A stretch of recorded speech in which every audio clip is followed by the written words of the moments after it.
प्रत्येक व्यक्ति चाहता है काम थोड़ा करूं, ना करूं तो घना बढ़िया और सुविधा सारी हो। तो ये हमने कहा, यह आभास कहां से हुआ? क्योंकि हम ऐसे स्थान पर रहते थे, वहां हमने काम तो करना ही नहीं पड़ा था, सुविधा नरी थी, आगे पड़ी रही थी।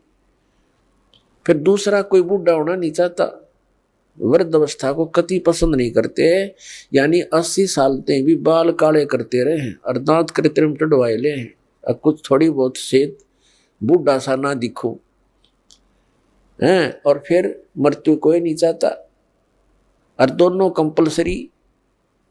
ये तो यहाँ का यूनिवर्सल ट्रूथ है, हार्ड एंड फास्ट रूल है तो इसका कि वृद्ध भी होगा और मृत्यु भी होगी, और हम दोनों पसंद नहीं करते, दोनों कंपलसरी होंगी यहाँ पर।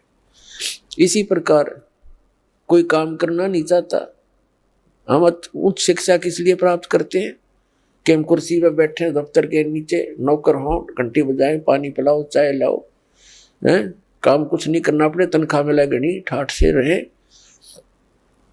तो ये हमारी प्रवृत्ति जो यहाँ हम एक नकल कर रहे हैं, एक लकीर पीट रहे हैं सतलोक के उस सुख को भूल कर, उसको छोड़कर, और वो वही प्राप्त हो सकती है बबूल के पेड़ पर। यदि कोई आम खोज रहा है बबूल के वन में और वहां कोई आम ढूंढ रहा है, उस जैसा मूर्ख नहीं। तो हम इस बबूल के वन में, इस काल के लोक में, और वो सुख खोज रहे हैं सतलोक वाले। यहाँ के स्वर्ग महास्वर्ग में भी वो सुख नहीं है। तो वो बातें परमात्मा ने हमें याद दिलाई हैं। तो प्रसंग चल रहा है कि सतलोक के अंदर आपको मनुष्य शरीर मिलेगा। वहां 3 पोर्शन है सतलोक के। जैसे अपनी कैपिटल है, राजधानी है दिल्ली, और दिल्ली एक स्टेट भी है। तो दिल्ली का जो बाह्य दिल्ली है, ग्रामीण क्षेत्र है जो, वो तो समझो बाहर की दिल्ली। फिर बीच का बाजार आ गया, और फिर प्रधानमंत्री यानी अपना सेक्रेटरीट जो राजधानी स्थल है। ऐसे ही वहाँ का विभाजन है। तो बाह्य जो क्षेत्र है कति बाहर के साइड का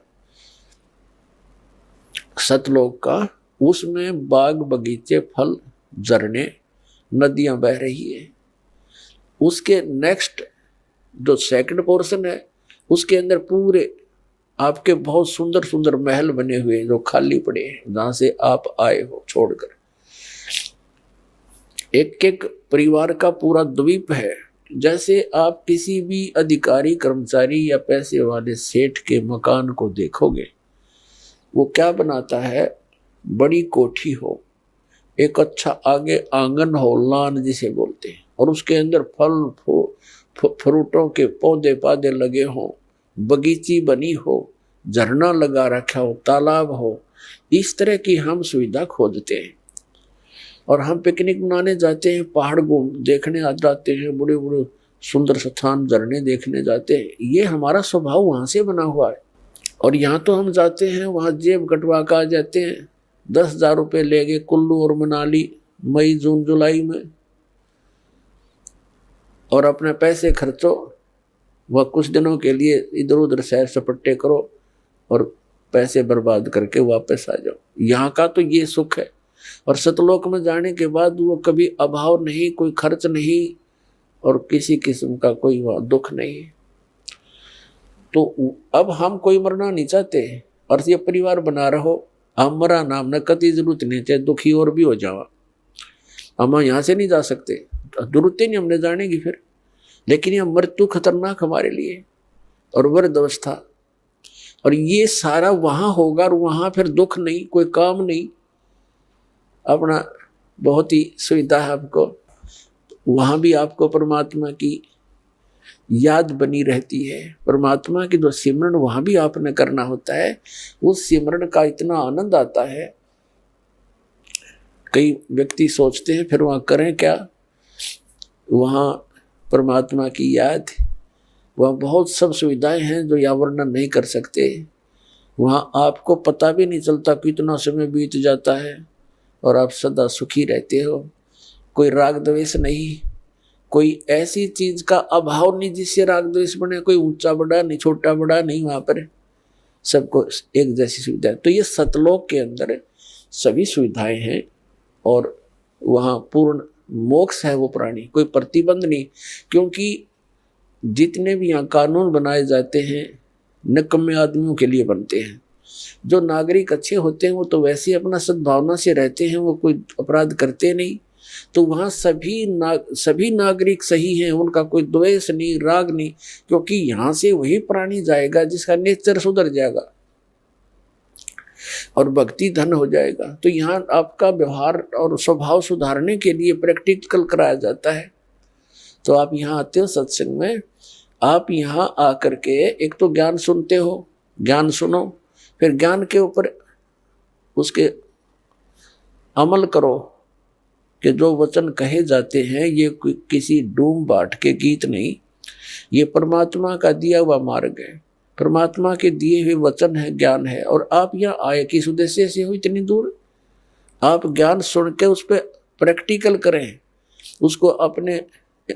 उसको अंजाम में लाए, उसके ऊपर उस गाइडलाइन पर चलें। अब जैसे यहाँ आते हो आप, यहीं से अपने आप को सुधारना शुरू करो।